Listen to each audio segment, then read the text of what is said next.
Mr. Ulf Hilner, Head of Technical Cooperation for Latin America and the Caribbean from PTB, Mr. David Tomlinson, representative of the CARICOM Regional Organization for Standards and Quality, other members of the head table, our moderator, specially invited stakeholders from Antigua and Barbuda, and our colleagues from National Metrology Institutes across Latin America and the Caribbean. Welcome to today's activity. I'm very pleased and happy that you have all taken the time out to be here with us. Metrology is the science of measurement, not to be confused with meteorology, which is the science dealing with climate and earth happenings. Not that it isn't important and it doesn't include metrology and measurement, but it is not actually metrology. So metrology versus meteorology. They need us. Metrology affects every aspect of our daily life. Almost everything we do, there is some measurement involved. For Antigua and Barbuda, tourism is the mainstay of our economy. And we chose the topic of this workshop based on that. Just last month, the government of Antigua and Barbuda proclaimed our National Metrology Act, and in April, the regulations will come into being. They have already been signed, and they just need to be gazetted. That gives the Bureau of Standards responsibility to monitor any measurement that is used in trade. And that includes measurements used for trade where it affects tourism. In a country as small as Antigua and Barbuda, it means that tourism affects everybody and every sector. And therefore, tourism is important for our entire economy. And if metrology is important for tourism, then metrology, by extension, is important for our entire economy. So today, we have various stakeholders who have some input and impact on tourism. And our speakers will present to you the various aspects of metrology as they impact on tourism. Having said that, let me once again welcome all of you. Let me also welcome again the head table. And let me invite Mr. Ulf Hilner to bring us some welcome remarks. Ulf, please.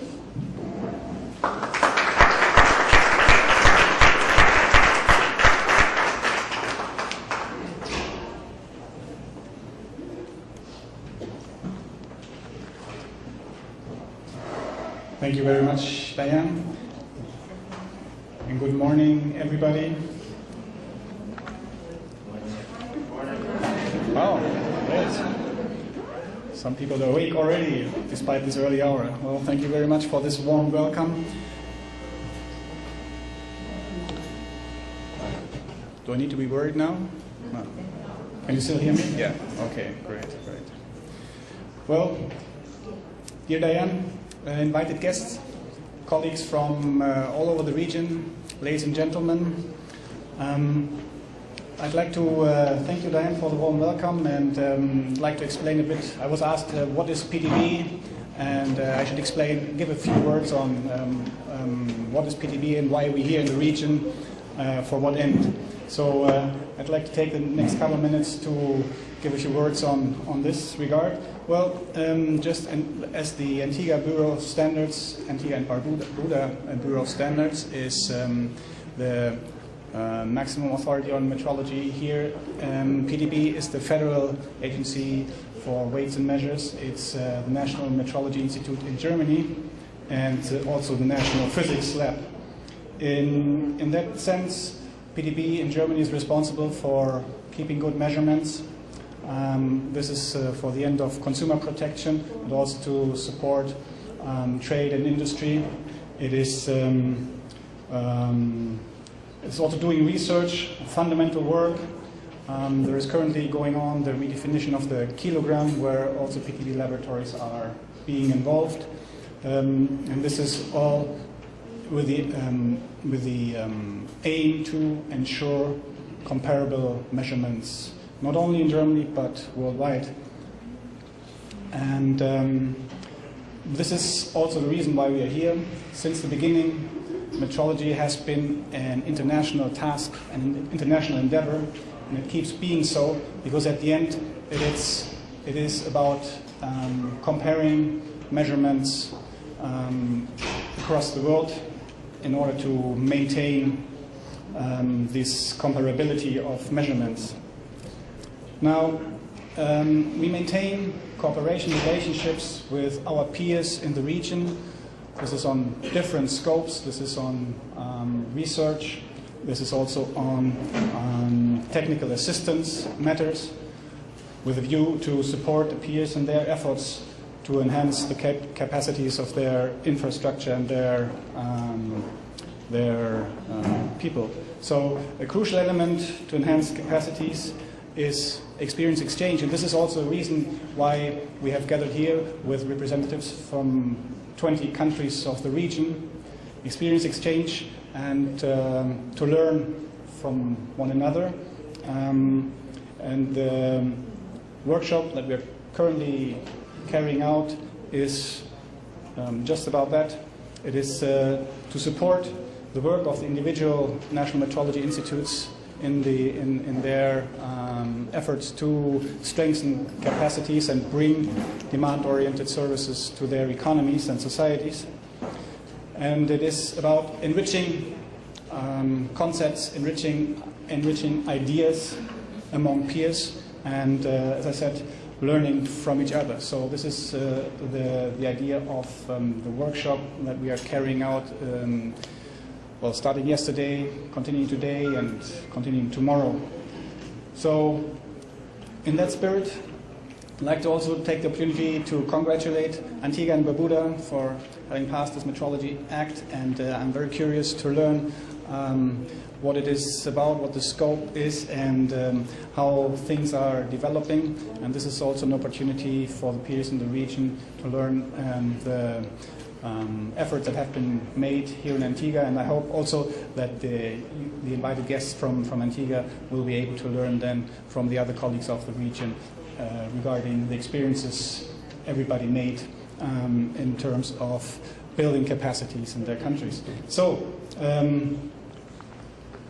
putting in a nutshell, we're here to cooperate, to support each other, and looking forward to rich discussions and interesting presentations. Thank you very much.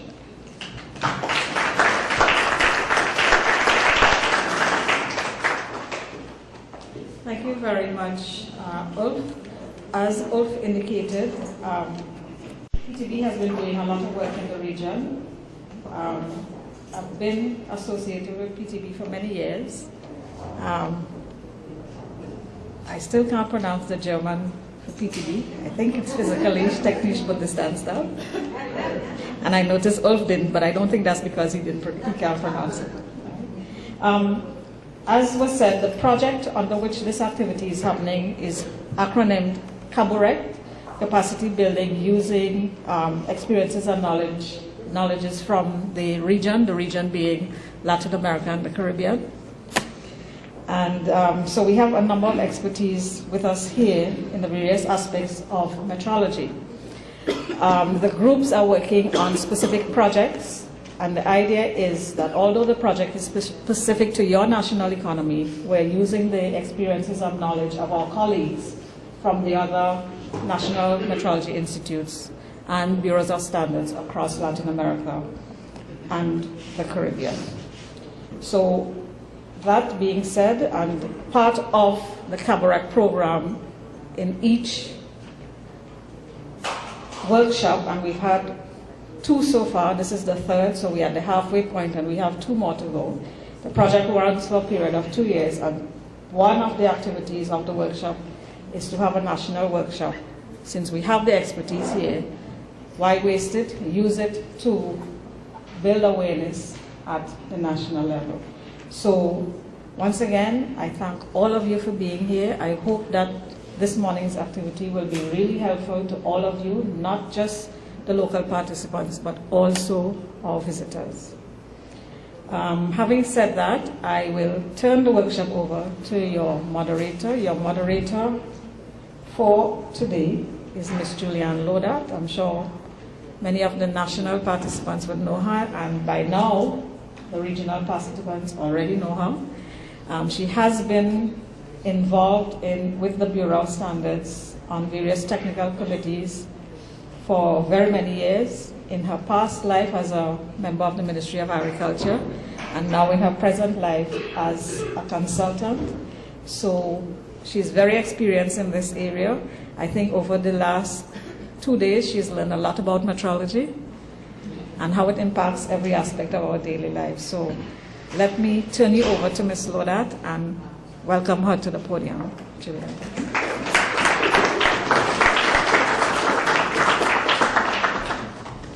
Thank you very much, Ryan. Members of the head table, especially invited guests, ladies and gentlemen, welcome all to our morning's proceedings. As Diane said, I've been working along with the Bureau in various capacities over the last few years, too many, but nevertheless, I'm very happy to be here to support the Bureau in this endeavor. And I would like to now move into my role and invite to the podium, because we have a very tight time schedule, Mr. Alan Michael, who is the Standardization Officer of the Antigua and Barbuda Bureau of Standard. He has been working with the Bureau since 2007, and he is the person responsible for metrology in the Bureau. So I would like to welcome Mr. Alan Michael. For the Spanish speakers among us, the presentations will be in English, so you can use your interpretation devices. Thank you very much. Mr. Michael.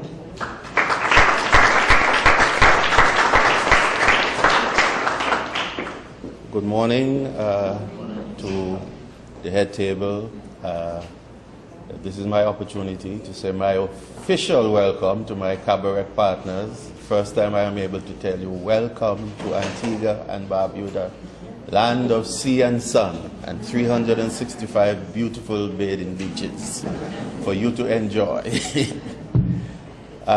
This morning I will not attempt to go through the whole Metrology Act. I will just be pulling excerpts from the Act to highlight. And so, first of all, we'll be looking at, just briefly, a recap of what Mrs. Rodriguez said as to what is metrology.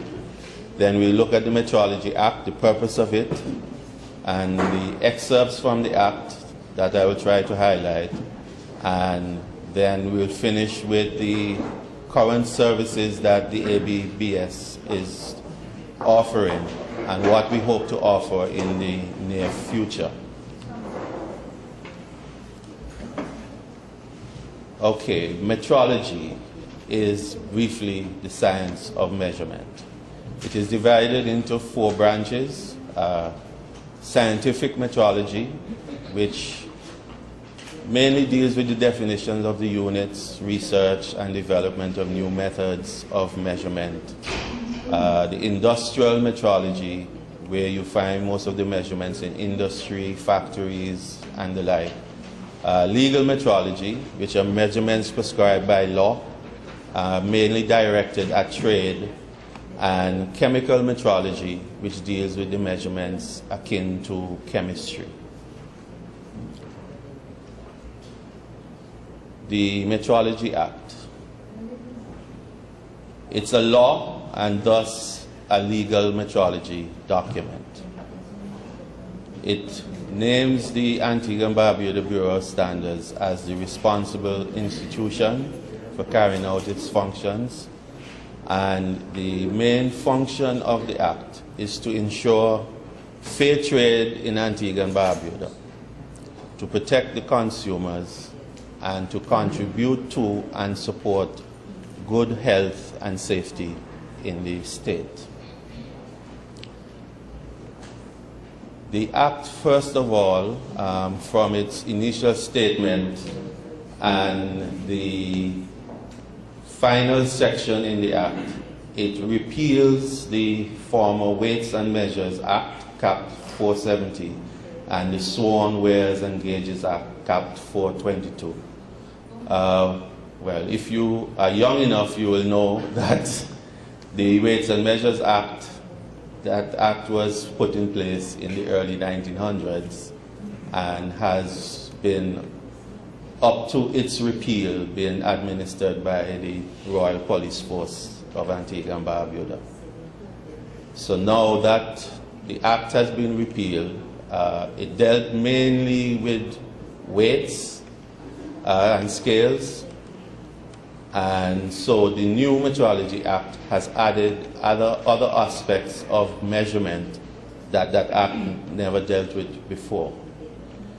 The act will come into, or has been declared to be in operation from the 3rd of April this year, and as Mrs. Roderick said, the regulations to go along with the act will soon be dealt with as well.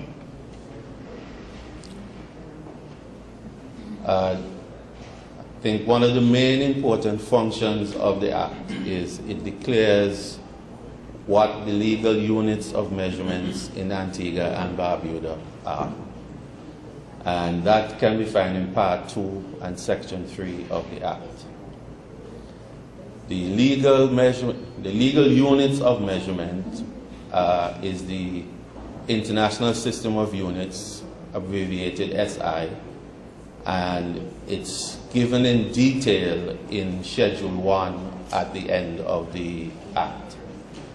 It basically defines the 7 base units, the kilogram for mass, the meter for length, the second for time, the ampere for electric current, the Kelvin for thermodynamic temperature, the candela for luminous intensity, and the mole for amount of substance.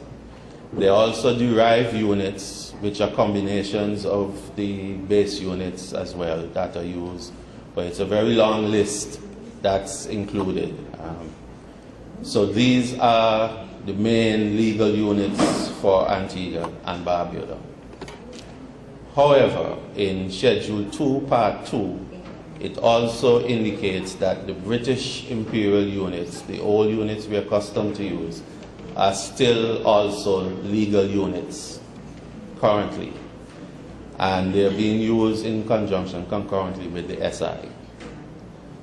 The minister who is, well, the minister for the Act, who is usually the Minister of Trade, he may at any time publish in the Gazette, the government Gazette, the dates for the repeal of the imperial units. And this can be done wholly, that is, it can be repealed completely at one time, or it can be done in parts.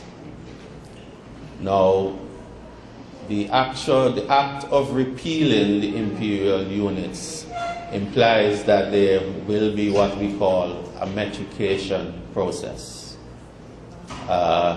This is something we have been wrestling with for several years, and we start and we stop and we start and we stop.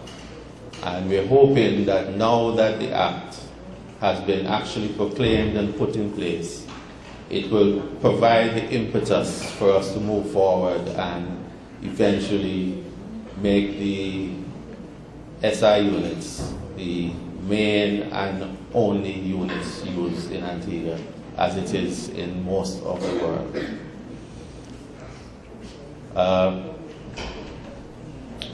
Part 3 speaks to standards of the units of measurement. And the minister, he is responsible for the procurement of these standards. He has to ensure that they are bought and in place. The director of the Bureau is named as the custodian. So the Bureau will be holding and taking care of the national standards. The primary standards are supposed to be calibrated at a specified lab overseas, and I think David Tomlinson of CrossQ will probably give you some information on what we call the CARS, the Caribbean Reference Labs, that have been established by COSCU, where one of these cars will most likely be the lab that we use for the calibration of our primary standards. It also indicates that we are to have secondary standards, and the secondary standards are to be compared with the primaries at least once in every 5 years. The working standards, which would be the standards that we generally use to do most of our work, should be calibrated, well, compared with the secondary standards every 2 years at least. That doesn't mean that we cannot compare them more frequently or even send these same standards overseas for calibration as well. In part 4, describes the use of authorized units. And the authorized units, and they're the only units that can be used legally for contracts, fees and duties charged or collected, packing of any article or container for sale. Now this will have a lot of implications for even the customs, where the fees and so on will be, the charges have to be based on the approved units, which would be the SI units or the older imperial units. You cannot use any other units to operate in contracts or legal affairs, or they will not be valid.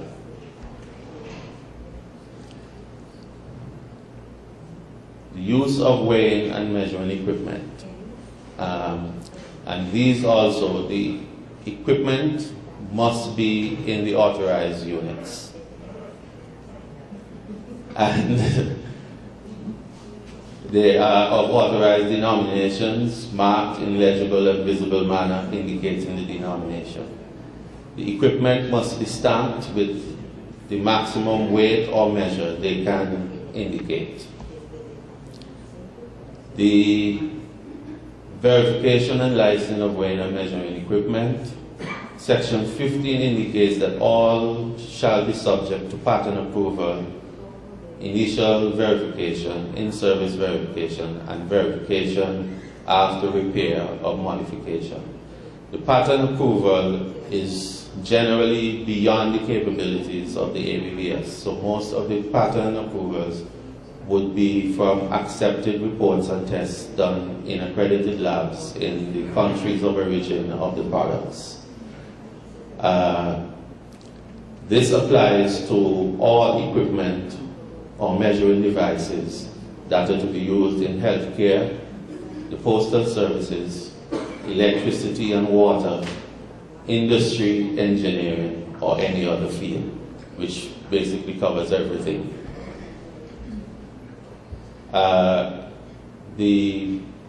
Also of interest, there are pre-packaged goods, the goods that are already packaged in parcels. Those shall only be sold by net weights of measure in the approved units, and the importers and packers of the goods are also responsible for indicating the quantity contained in unauthorized units, and also provide the name and address of the manufacturer, packer or importer, or have a mark that enables these entities to be determined. This is an issue because I know in the supermarkets package a lot of the products, and that information is not included on them. The ABBS current services, we currently only provide verification and calibration of scales services. We have done 1 or 2 weights, but just a couple. So most of our work is in verification and calibration of scales in the airport, with airlines, hotels, food and catering, and small industry.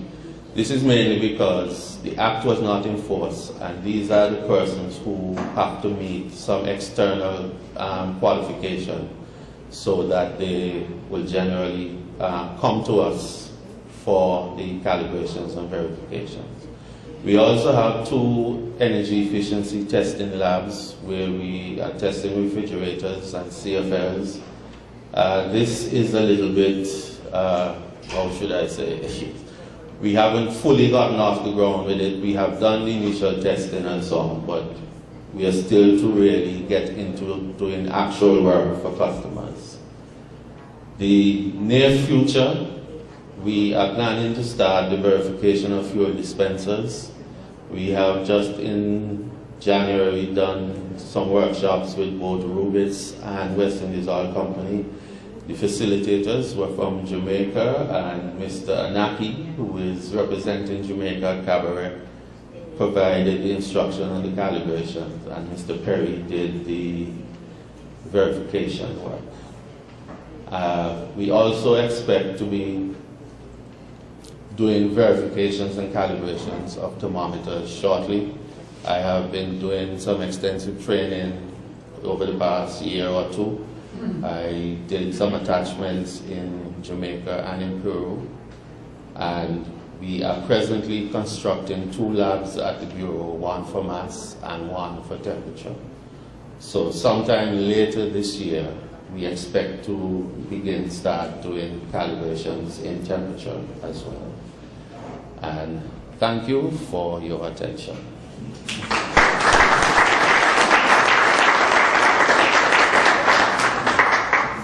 Thank you very much, Alan, and especially so for staying within your allotted time. Very pleased about that. I would like you to hold your questions that you may have for Mr. Michael until the end. We're going to take all of the presentations and then have a general discussion. So please, if you have any questions, just make a note and hold them until the end of all of the presentations. Thank you. At this time, I'm pleased to introduce Mrs. Erika Carey. She's currently employed as the acting head of the Metrology Division at the Trinidad and Tobago Bureau of Standards. She has been employed with the TTBS for the past 13 years, 11 of which were with the Metrology Division. She has led the development of legal metrology and the implementation of the Metrology Act, which became law in Trinidad and Tobago on the 1st of May, 2015. Before the TTBS, she worked in the manufacturing sector in the areas of production and quality. Erika is a graduate of the University of the West Indies, St. Augustine, and has a BSc in chemistry. She also holds an MSc in production management from the UWI, and she holds certification from the American Society for Quality as a certified manager of quality and organizational excellence. In addition, over the years, she has participated in several regional training programs and has been trained in legal metrology at the National Metrology Institute in Brazil. May I present Mrs. Erika Carey.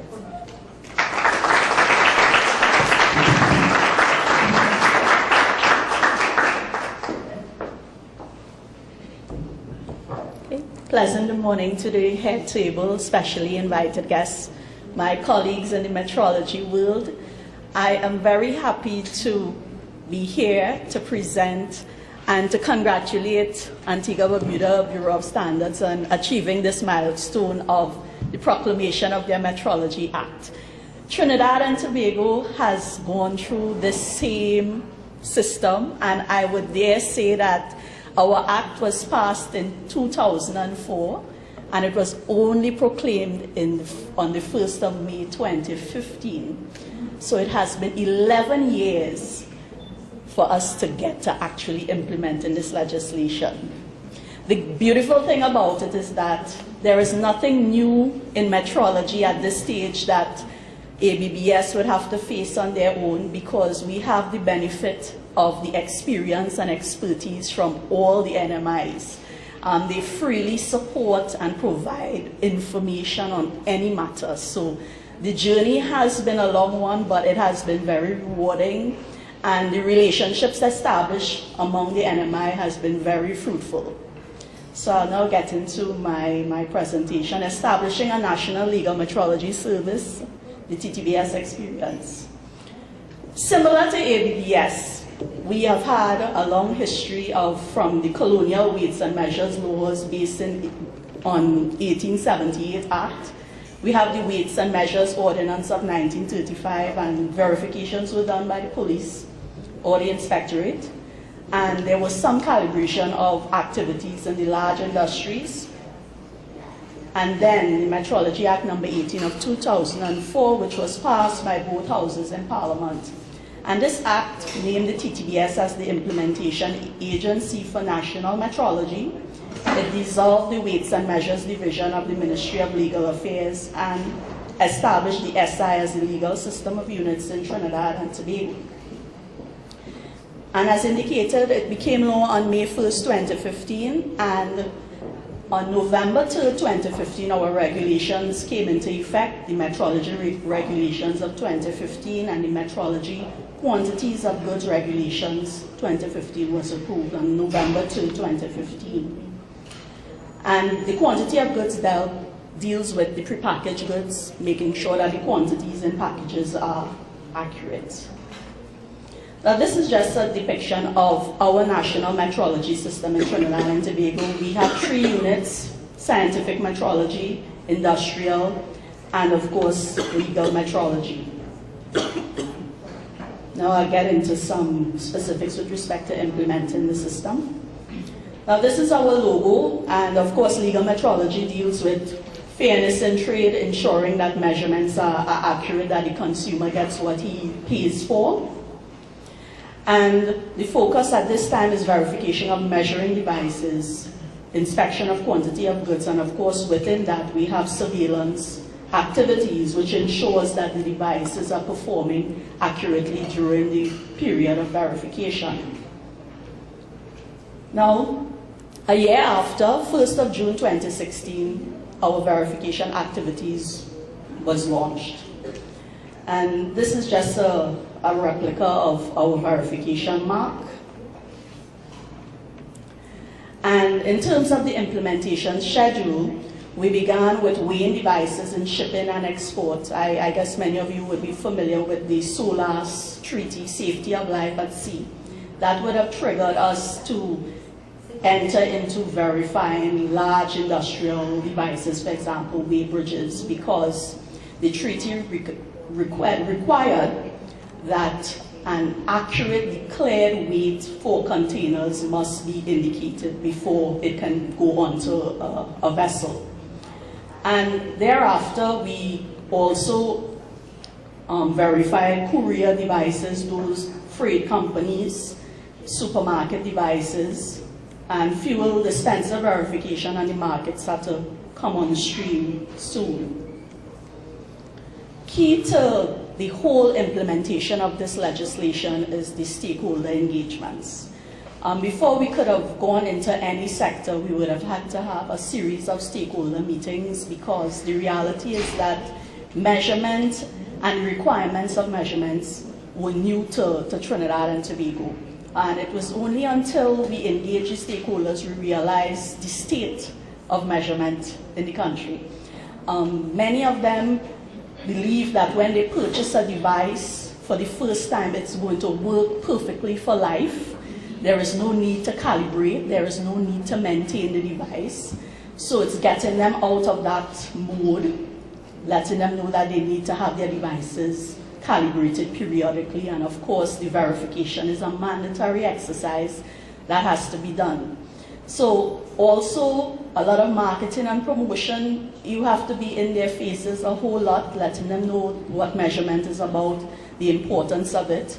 And coming out of that as well, we found that the sectors require training, because many of them, they might have their own standards to perform their calibrations. Those standards are not calibrated, so the traceability is not there. So it's a lot of work. So a new system, implementing a new system takes time. And especially in our culture, you know, it takes a lot of pushing and prodding and getting persons to comply. And the commitment is that we have to take it step by step. So it's a working in progress. Additionally, one of the challenges is limited resources. We are in an economic situation, recession, so people are very mindful of that. But notwithstanding that, even when there are economic challenges, that is a time when measurements need to be even better. That is to ensure that you are doing things properly. So it's also a good opportunity for stakeholders to monitor and ensure that their measurements are accurate. And that's it for me. Thank you very much for your attention.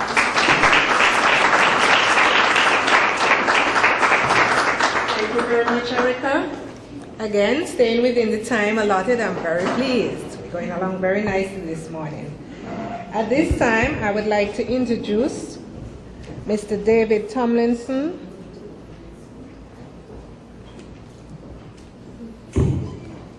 Bear with me while I get the technology. There we go. Mr. David Tomlinson is the Technical Officer of Metrology at the Caribbean Regional Organization for Standards and Quality, CROSQ, which has its secretariat in Barbados. He received his engineering degree from the University of Technology in Jamaica with a major in mechanical engineering and a minor in plant engineering. Currently, he is pursuing an executive MBA at the University of the West Indies, Cable Hill campus. David has been instrumental in developing the regional metrology infrastructure by implementing the Caribbean Reference Laboratory (CARL) scheme, developing and implementing the CARIMET capacity building program in mass temperature metrology, and guiding the development of metrology in CARICOM member states such as Belize and the Bahamas. He is currently supporting the PTB, Renewable Energy and Energy Efficient R3E project, and the PTB CABUREK project, which is closing out the metrology component of the 10th EDF CRIP EPA TBT project. I now present Mr. David Tomlinson.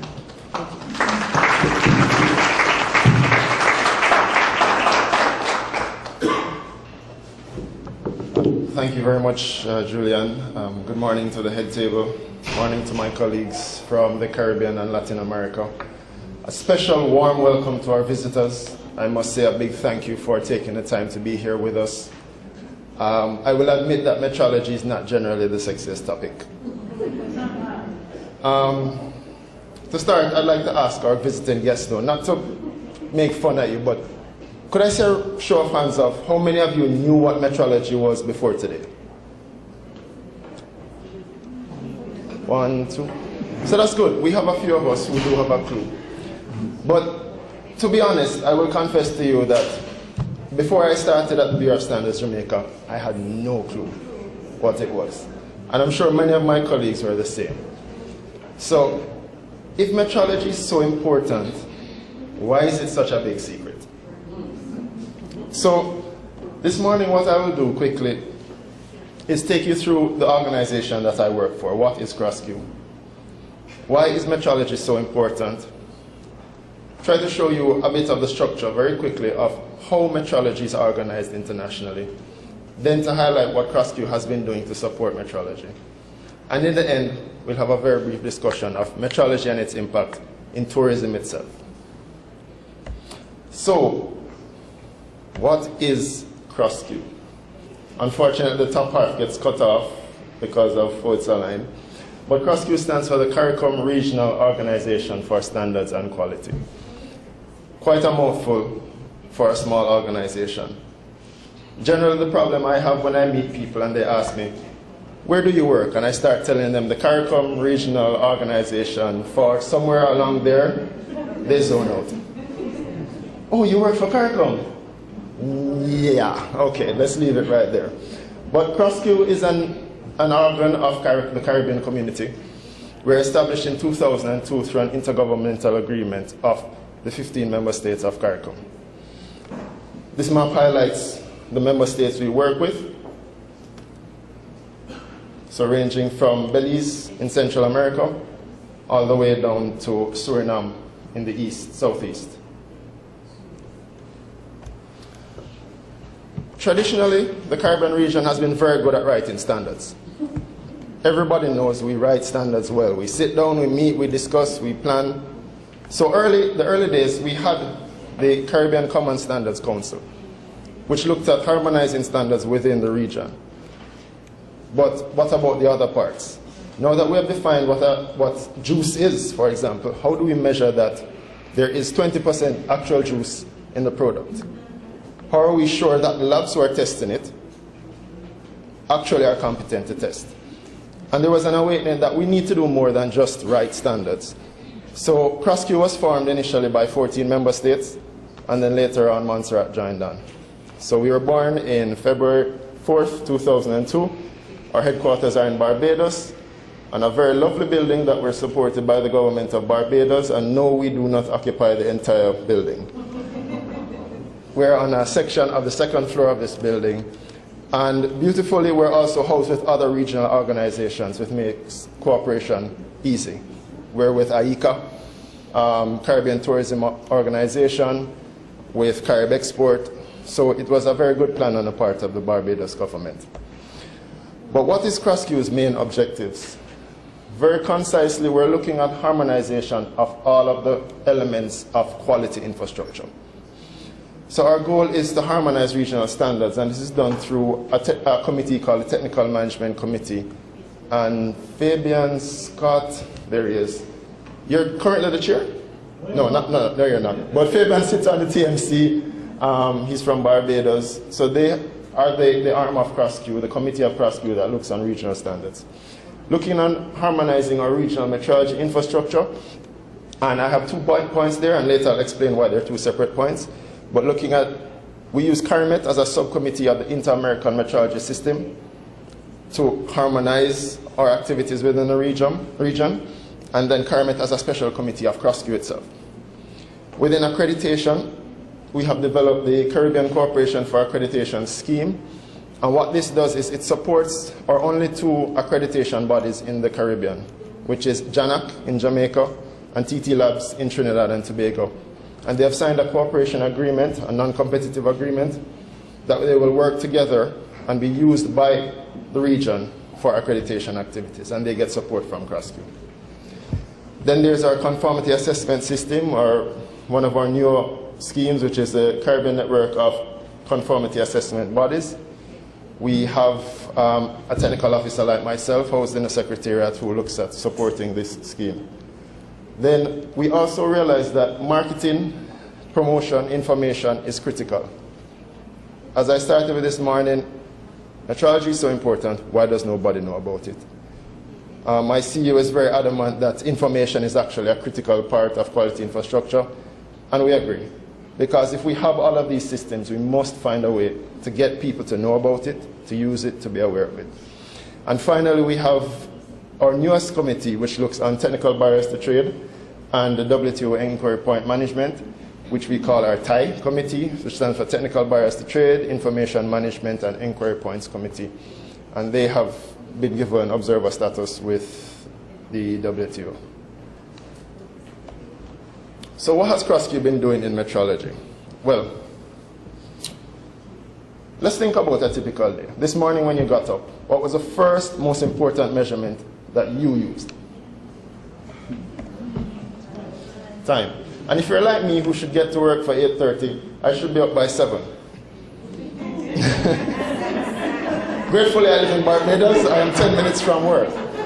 But what generally happens when you're tired? You snooze for 10 minutes more, right? I don't know if I'm the only person who remembers this, but you remember when BlackBerry was popular, right? And daylight saving time came in? And you end up scrambling early in the morning because for some reason our BlackBerries changed, but obviously in the Caribbean we don't have daylight saving time. But something as simple as your measurement in the morning for time can throw off your entire day. Because think about this now. You snooze for 30 minutes, and you now have to choose between sitting and having a cup of coffee or throwing it in a container and rushing to work and drinking while you're going to work. Then, because you're late, you have the speed to work, another important measurement. And then, ultimately, what happens?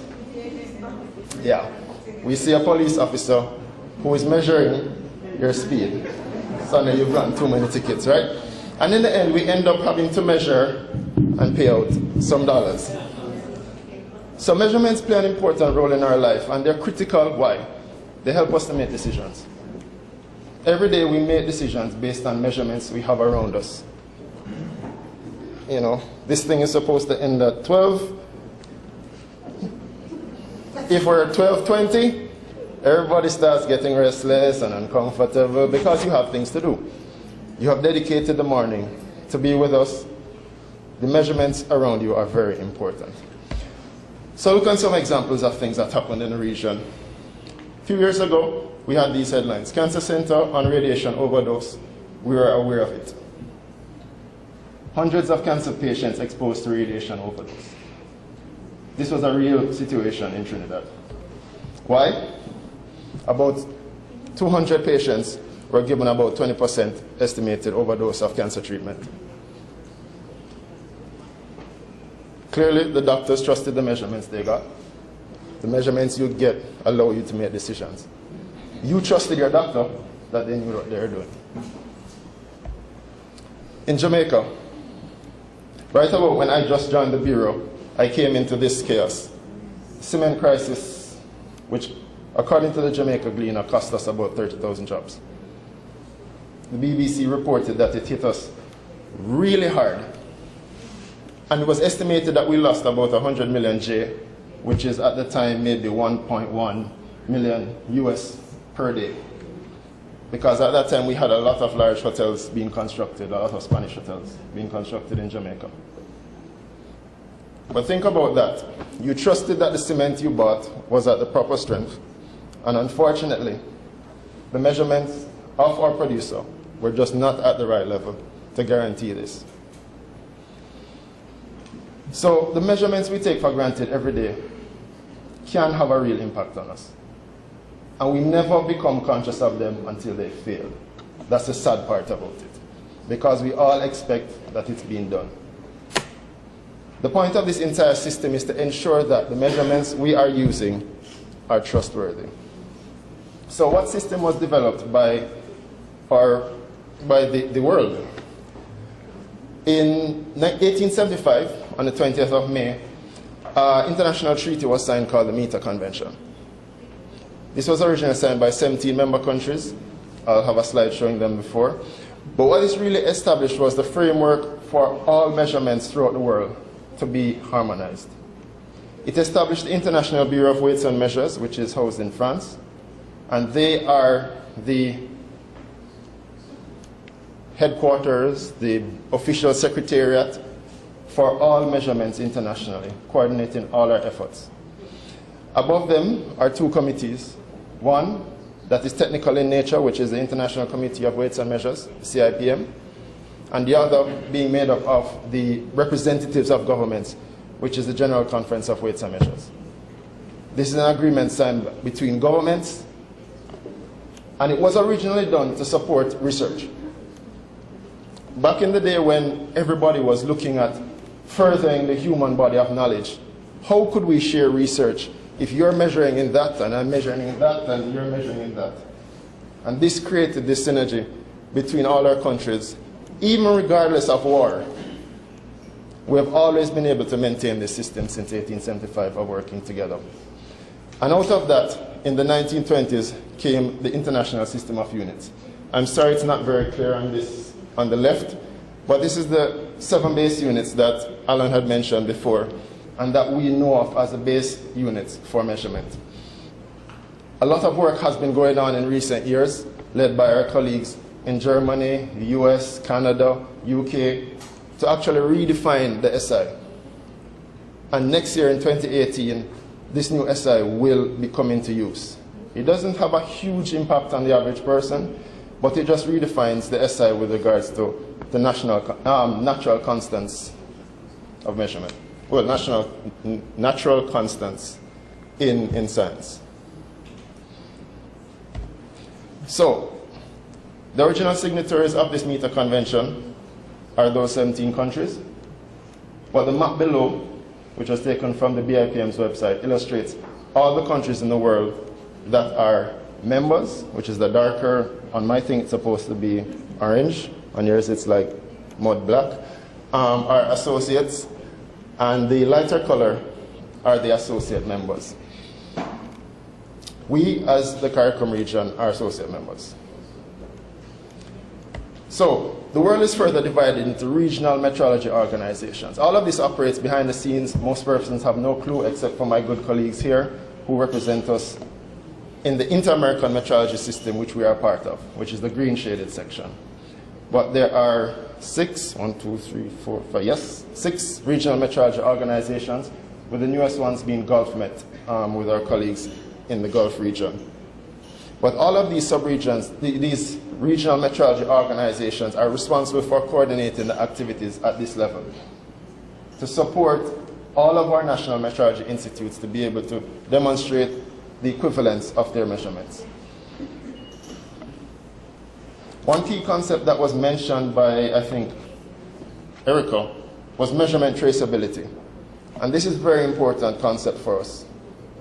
It is an unbroken link of comparisons between the measurements we use, the standard artifacts we use, and those ultimately being housed by our colleagues at the BIPM, with, well, equivalent to the international system of units. So we must be able to demonstrate that all our measurements here are comparable to those around the world. SIM is further broken up into 5 sub-regions. NORAMET for our colleagues in the north, which is just 3 countries, but a big chunk. CAMET for Central America, and our colleagues in Central America. ANDIMET for the Andean region. SULAMET for those in the south. And CARIMET for those of us with the beautiful beaches. And that's made up of 15 countries. Technically, Belize is not a part, but then later on you'll see why we speak of Belize when we come to CARIMET. So this is how we're organized, and we get a lot of support from SIM, we get a lot of support from the international metrology community to develop all our activities. There's a very strong sense of cooperation, technical assistance within SIM. That is one of the only ways that we could have benefited.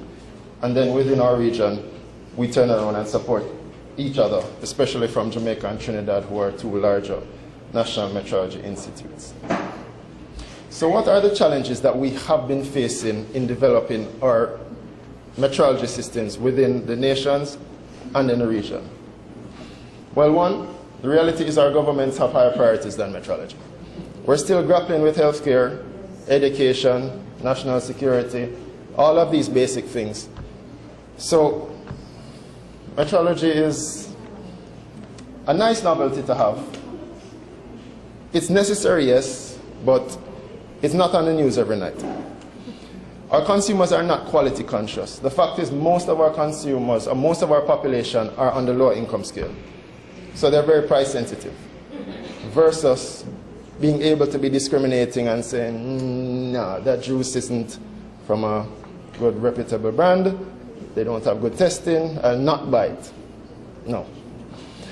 The other problem is that a public perception that the NMI is, and I use the word hostile, but because our national standards bureaus are also responsible for metrology, they also have a regulatory arm. And some companies are not willing to allow the bureau to come in because they have in the back of their mind, the bureau can shut me down. But being an NMI, it has to be supportive, it has to be facilitative to help you to develop your measurements and systems, to be able to trade. Ultimately, that is what we want to support. So there's a concept in a lot of our people's minds that the NMI can come in and shut me down. We have a significant lack of human resources. Antigua, I think, is a perfect example of that, with our one-man army being Alan. And this is not unique to Antigua and Barbuda. Many of our member states face very similar challenges of finding suitably qualified persons to train, and then the other issue is retaining them. Because once we have trained them, many times our larger, more quality-conscious industry grabs them and puts them in as quality managers. So we feel happy we're training people to support industry, yes, but it means we have to be constantly doing this cycle every 3 years when we lose people. which leads to the next point of high staff attrition. We also have a very limited customer base. The reality is metrology labs are not cheap to set up. And we have to have clients to be able to support this service. So we've been looking at spreading this customer base throughout the region, not only limiting it to one country. So some capability that Antigua might not have, Mr. Michael will be able to source it from Jamaica, from Trinidad, to continue to support you. And those sustainable demands we will meet in country. We have a lack of suitable infrastructure. In addition to the equipment, the laboratory facilities are not cheap to set up. For some labs, it's very precise environmental conditions that many times we don't have the technical resources to set up. We know all too well our issues with regional transportation. Right? We always complain about our wonderful regional carriers, about how reliable they can be, speaking in a positive. And then many times our metrologists can be very risk averse. Metrology is a pretty much research-based science. You learn, you experiment, you try, but we have found that a lot of our persons here are very afraid to try. They need to be sure that they can move this to here, and until they are 100% sure, they will never move it. We have to break that cycle and get persons to be more open to try. Failure is not such a bad thing. You learn from failure. So what has CrossQ done to help to solve these issues? Well, the first thing we did on earlier was signing this meter convention, the CIPM MRA, as a region. Instead of having 15 member states having to now pay contributions to the BIPM, we signed as a block of nations. We're the only block of nations signed onto the CIPM MRA. The next thing that CrossQ did was we adopted CARIMET as a special committee of CrossQ. We did this to allow CARIMET to officially guide the decisions of our CrossQ Council. So every 6 months, CARIMET reports to our council on what we have done, what our plans are, what we'd like to do. And in return, CrossQ supports CARIMET by providing funding. We include them as the implementing arm for our metrology activities and projects.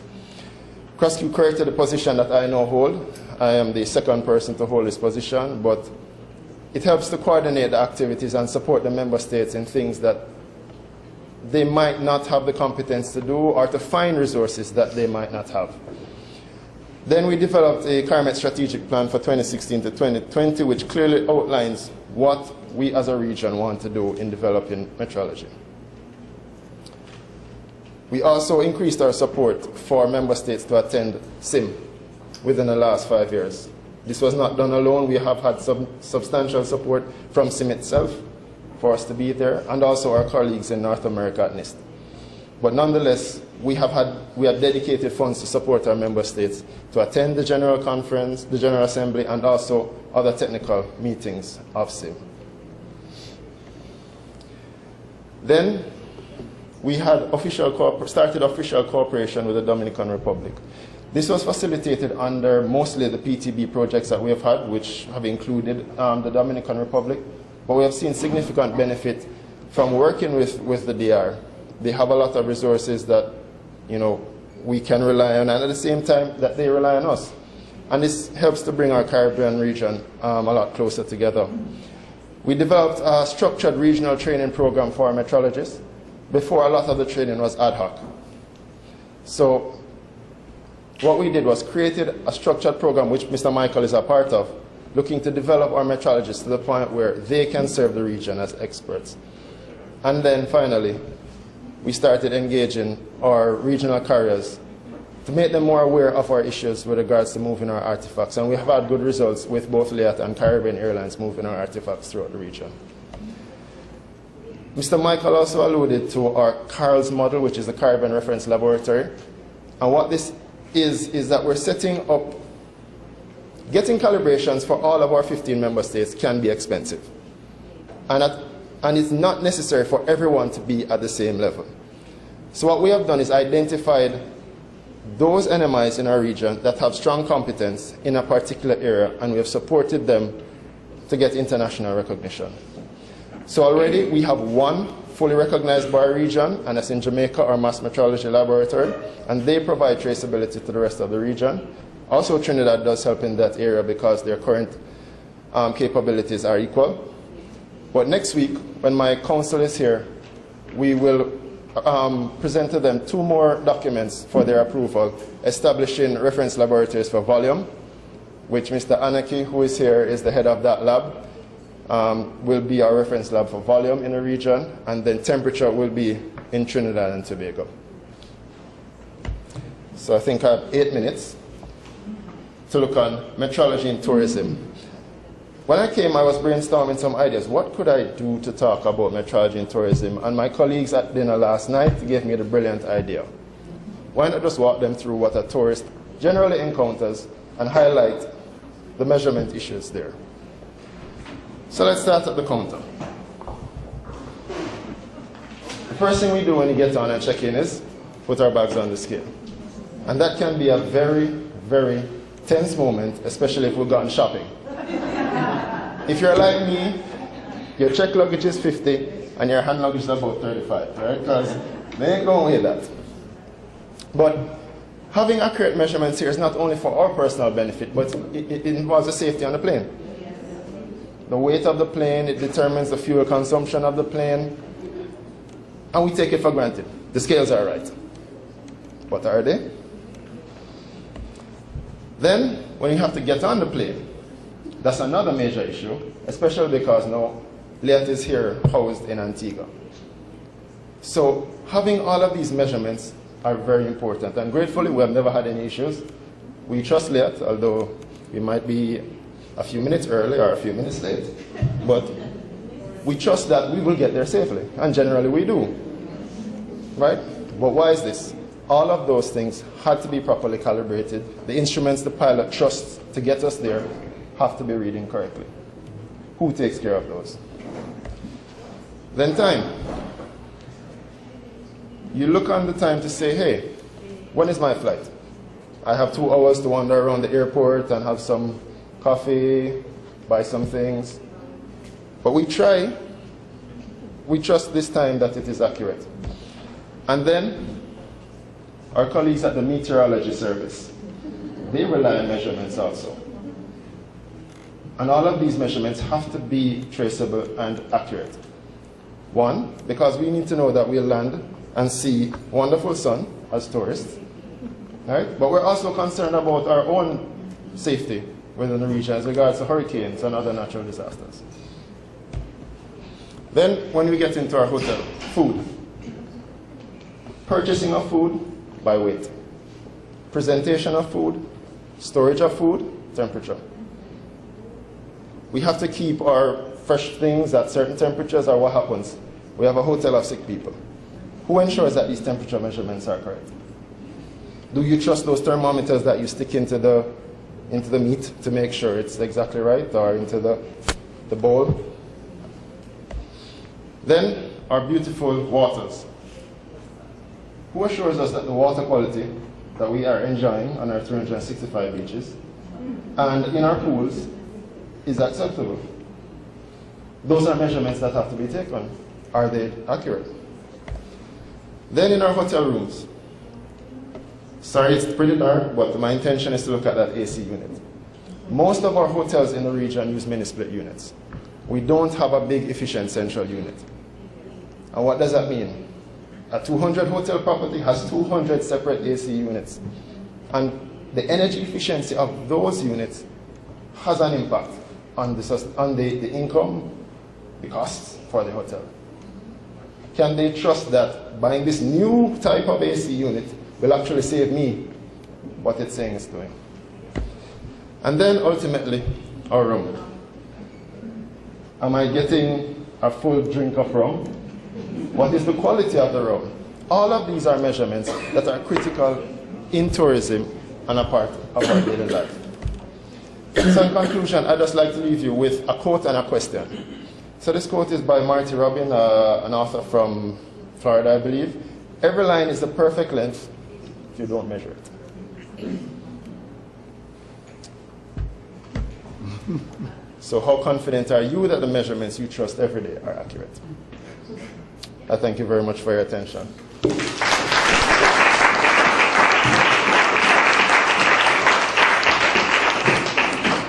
Thank you, David, and I really like how these presenters are sticking to quality and making sure that all their presentations are on time.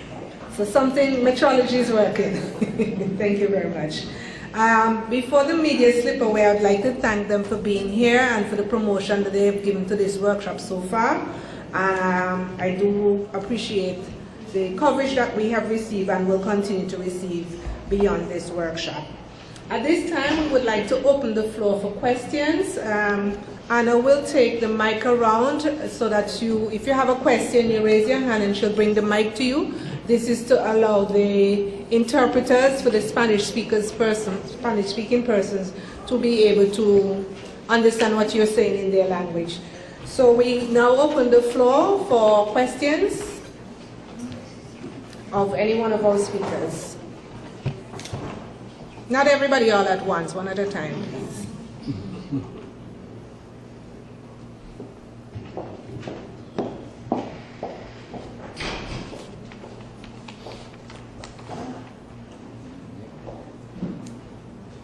Good morning, everyone. I actually have 2 questions. The first one is for Mr. Michael. Mr. Michael, in your according to your presentation, I want to ask. Sorry, I did not introduce myself. My name is Mrs. Anisha Edward Sumner. I am representing IT Deliveries. All right. In our company, we are processing persons. What I'd like to know, based on the act that was passed, do we now have to train our persons and give them registration numbers based on the packaging of our products, that kind of thing? Could you ask the other question? Thank you. Okay, and the second question, as it relates to the act that was passed, who will have to absorb the cost for replacing the measuring devices after April 3rd this year? Thank you very much. Is there anyone else with a question for Alan, or should I just go straight in? Okay, Alan. Anna. Thank you. Okay, if I am understanding you correctly, you are talking about prepackaged goods, goods that you package in specific quantities and amounts. Those packages, in terms of the units, you can package goods by number, by weight, or volume, or whatever, depending on what the legal product is. So they are specified depending on what the quantity is in the active schedule, which specifies what the denominations of those units can be. For example, let's say, for instance, in relation to something like maybe flour, you would find that the packages would tend to be, let's say, in 1 kilogram units, 2 kilogram units, and 5 kilogram units. You would not find a 3 kilogram. You would not be allowed to do a 3 kilogram or a 4 kilogram. The quantities would be 1, 2, 5, and then to 10. Because by using the combinations of 1, 2, and 5, you can make up all the other instances. So if you wanted 7 kilograms of flour, you could purchase 7 1 kilogram bags, a 5 and a 2, 2 2s and 3 1s. There are various ways of making it up. But that is how the packages are prescribed in those areas, right? The other question was... The training of persons.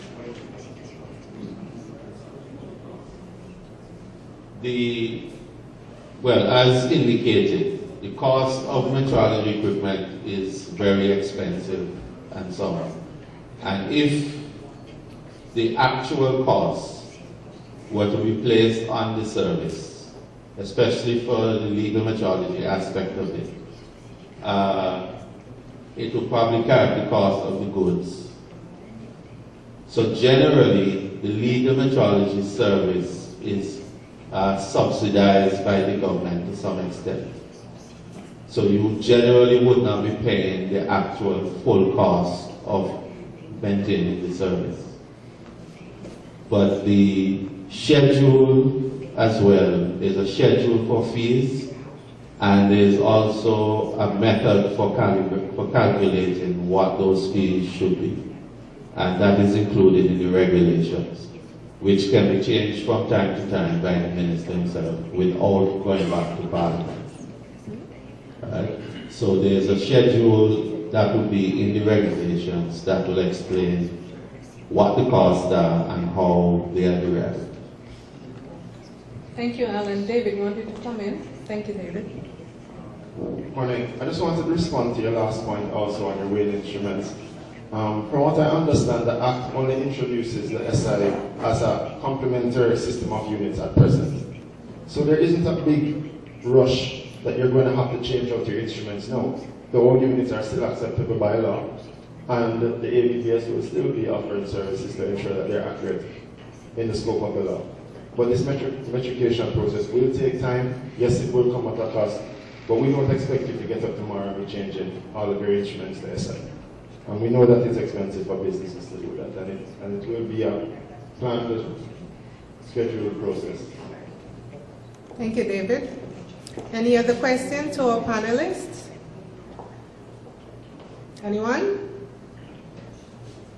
Everything was clear? All right. I have a question with to the tourism, David. In terms of the not tourism, the case you gave about the radiation, was that because of the equipment was malfunctioning or the persons weren't weighed correctly? Do you know what had led to that situation? That was because the devices weren't calibrated. They're actually out of calibration for a number of years. The radiation equipment? Yeah, from what the news reports had stated. The cancer center itself, had many back and forth with the media, stating that no, it wasn't what it was, but ultimately it seemed that the issue was just that they were out of calibration, it wasn't reading accurately, the actual dosages that were being administered, and that's why they were over. Thank you very much. Yes, we have a question. Hold on for the mic. State your name and then ask your question. Thank you. Good morning. The elder state from the Antigua and Barbuda Services. Regarding the Antigua Act and the things that it requires of business or entities to do, what are the punitive measures if they don't comply? I haven't heard anything regarding punitive measures, and this will apply to government too. Thank you. Who wants the hand? Alan? Well, I deliberately left that out because most of that is spoken to by the regulations, which have not been completed as yet. But there are measures because the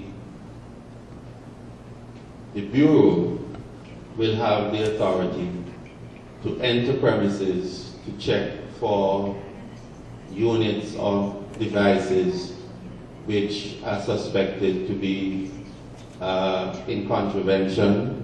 There are instances where you will have to get a court, like a search order, and to go with the police.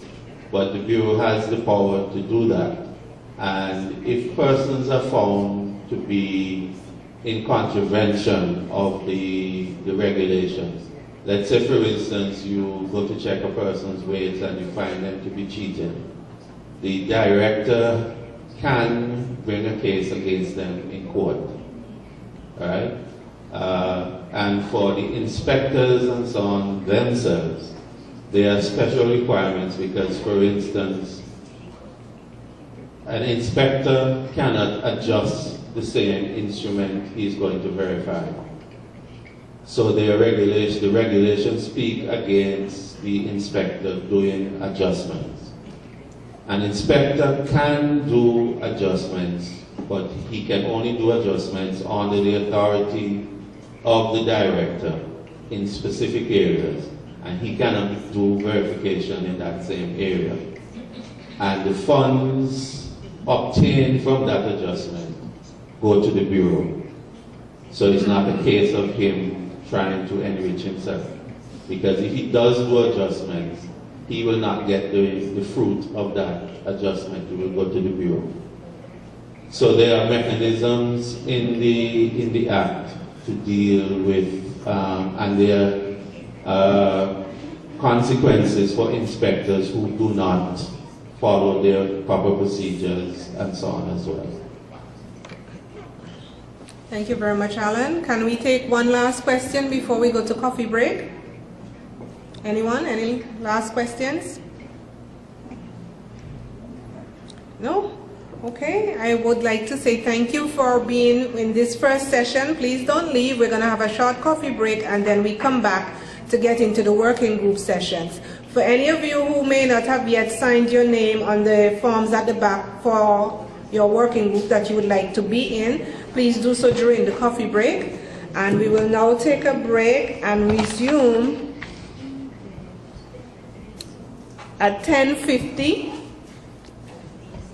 10:50, which is 10 to 11. So can we all be back here by 10:50 so that we can disperse into our groups and then get the second section of this workshop completed. Thank you very much, and thank you so far for your participation.